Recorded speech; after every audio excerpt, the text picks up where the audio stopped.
Guys, welcome back to my YouTube channel Chhaya Thakor vlogs. Guys, સવારમાં બહુ બધા scene થઈ ગયા છે. મારે જવાનું છે કાજલબેનના ત્યાં એક ફંક્શનમાં, અને મારી ગાડીની બેટરી પૂરી થઈ ગઈ છે. ગાડી સ્ટાર્ટ થઈ રહી નથી, બેટરી ગઈ છે મતલબ. અને ધવલ મારી સાથે આવવાનો તો વૈષ્ણોદેવી આવીને ઊભો છે. ગાડી ચાલુ થતી છે નહીં, ક્યારની હું બેઠી છું. 5-7 મિનિટ થઈ ગઈ તડકામાં, ગરમીમાં. અને એસી કેમ નથી? એસી બી નહીં જ થાય ને. અને વોચમેન અંકલને મેં ફોન કર્યો, મેં કીધું આવું ગાડી સ્ટાર્ટ થતી છે નહીં. એમને કીધું ચલો હું આવું, એટલે એમને બોલાયા છે. તો કોકો મારીએ, જોઈએ શું થાય છે ગાઈઝ. અને તમે જોઈ શકો છો, હું રેડી પણ થઈ નથી, ખાલી નીચેથી કર્લ્સ કર્યા છે. એ પણ ગરમીના કારણે મેં હેર લોક કર્યા છે. અને મને એમ હતું કે અહીંયાથી નીકળીને શાંતિથી 2 કલાક થશે પહોંચતા, તો કારમાં સારી રીતે મેકઅપ હું કરી લઈશ. પણ એસા સીન હો ગયા ગાઈઝ. જોઈએ હવે શું કરીએ. ધવલે કીધું એના સાડા થલતેજમાં રહે છે, અને કીધું કે ના થાય તો હું એમને મોકલું બેટરી લઈને. જોઈએ હવે શું થાય છે ગાઈઝ. હાય ગાઈઝ, તો સેકન્ડ ગિયરમાંથી ગાડી સ્ટાર્ટ થઈ છે, અને તમે જોઈ શકો છો હું કેટલી પસીનાવાળી થઈ ગઈ છું. અને મારે રેડી થવાનું બાકી છે ગાઈઝ. તો મળીએ આપણે, હું પ્રોપર રેડી થઈ જાઉં, પછી મળીએ, વૈષ્ણોદેવી પહોંચીએ. પહેલાં ધવલને ત્યાંથી પિક કરીએ, અને પછી ધવલ ડ્રાઈવ કરે, અને હું બાજુમાં બેસીને રેડી થઈ જાઉં. તો ચલો ગાઈઝ, રેડી થઈને પછી મળીએ. હેલો ગાઈઝ, તો તમે જોઈ શકો છો હું રેડી થઈ ગઈ છું, મેકઅપ કરી લીધો છે. અને નિશાએ ઘરેથી મારા કર્લ્સ કર્યા હતા જેમ તેમ મોટા. તો રેડી થઈ ગઈ છું ગાઈઝ. તો ત્યાં પહોંચીને પછી આપણે મળીએ.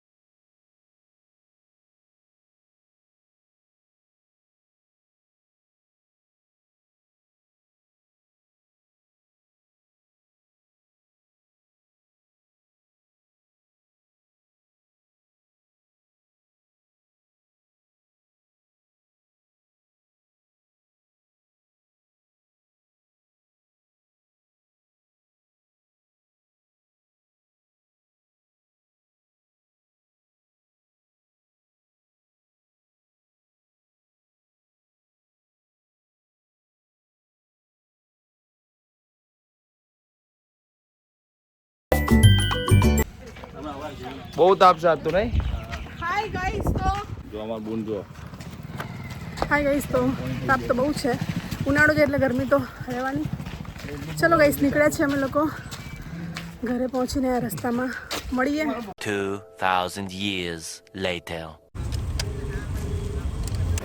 हाय गाइस, तो बाहर बहुत मोटू बवंडर चाली रही है. इधर सब खाना खाने बैठे हैं घर के लोग.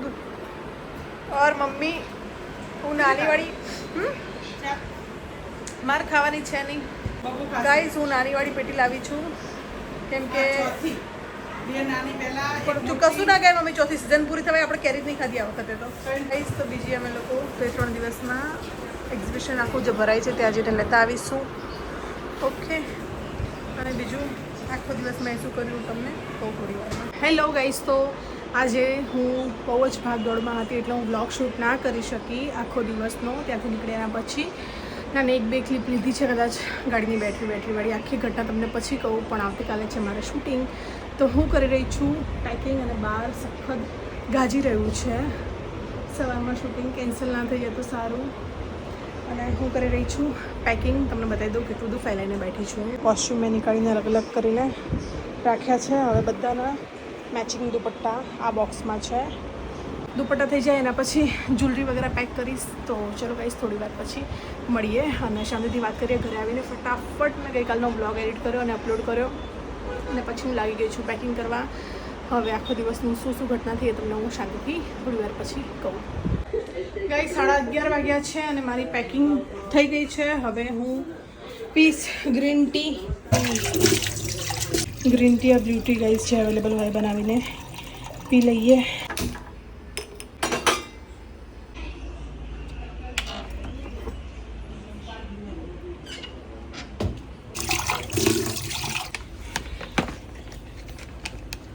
ગાઈઝ, કંઈ થતું છે નહીં આ બધાથી. ખાલી ડાયટ કરો તો થશે, કેમ કે હું ડાયટ સિવાય બધું જ કરું છું, કશું જ નથી થઈ રહ્યું.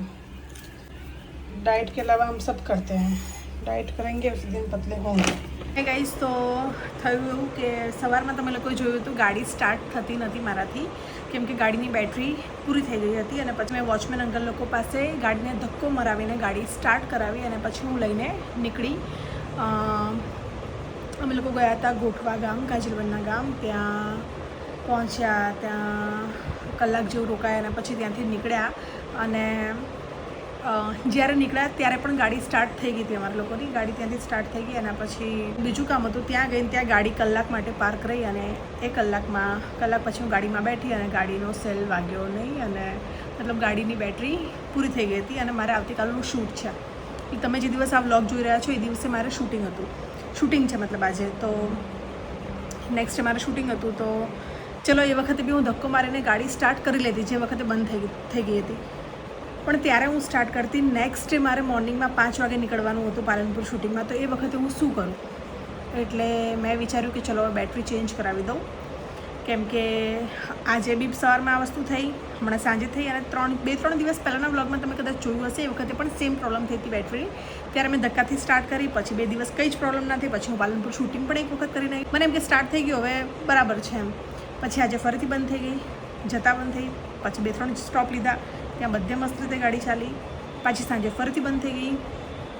તો આપણી પાસે કોઈ ઓપ્શન હતો નહીં. પછી મેં ક્લિપ લગાડેલી છે, લગાડેલી છે મને ખબર નથી. પણ આજે સન્ડે હતો તો કોઈ જગ્યાએ જ્યાં પણ બેટરી ચેન્જ થતી હોય એવી કોઈ શોપ ખુલ્લી નથી. તો સ્પેશિયલ ફોન કર્યો એક ભાઈને, એમને બિચારા બેટરી લઈને આવ્યા અને 10 મિનિટનું જ કામ હતું, એમને લગાડીને ગયા. અને મને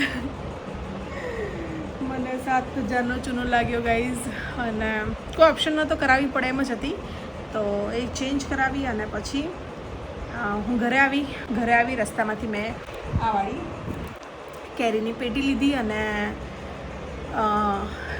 ઘરે આવતા રસ્તામાં સખત વંટોળાયેલું હતું. સખત મતલબ વાવાઝોડું ચાલી રહ્યું હતું. જેમ વરસાદ આવતો હોય અને કંઈ જ દેખાય નહીં, લોકો પાર્કિંગ લાઇટ ચાલુ રાખે ને એવી રીતે સેમ એ કન્ડિશનમાં ધૂળ ઉડી રહી હતી અને લોકો પાર્કિંગ લાઇટ ચાલુ રાખીને જઈ રહ્યા હતા, 4 વ્હીલવાળા અને 2 વ્હીલરવાળા સાઈડમાં હતા. સેમ એવું લાગે વરસાદ છે, ખાલી વરસાદની જગ્યાએ ધૂળનો વરસાદ છે એવી કન્ડિશન હતી બહાર અને કંઈ જ દેખાય નહીં. એ વખતે મારો ફોન સ્વિચ ઓફ થઈ ગયો તો મેં બ્લોગ નથી શૂટ કર્યો. અને પછી હું ઘરે આવીને મેં કરી પેકિંગ. ઘરે આવીને મેં કર્યો બ્લોગ શૂટ પહેલાં, બ્લોગ એડિટ કરીને અપલોડ કરીને પછી પેકિંગ કરીને હાલ હું ફ્રી થઈને બેઠી છું. મેં તમારી સાથે થોડીક વાત કરી લઉં અને મારી બ્લુ ટી પી લઉં અને બસ ગાઈસ, બીજું કંઈ છે નહીં. બહુ જ બધી વાતો કરી લીધી. હવે આ બ્લોગનો અહીંયા એન્ડ કરું છું. જો તમને પસંદ આવ્યો હોય તો પ્લીઝ વિડીયોને લાઇક, શેર અને ચેનલને સબસ્ક્રાઈબ કરી દેજો ગાઈઝ. આવતીકાલે મળીએ નવા બ્લોગમાં. ત્યાં સુધી બાય બાય.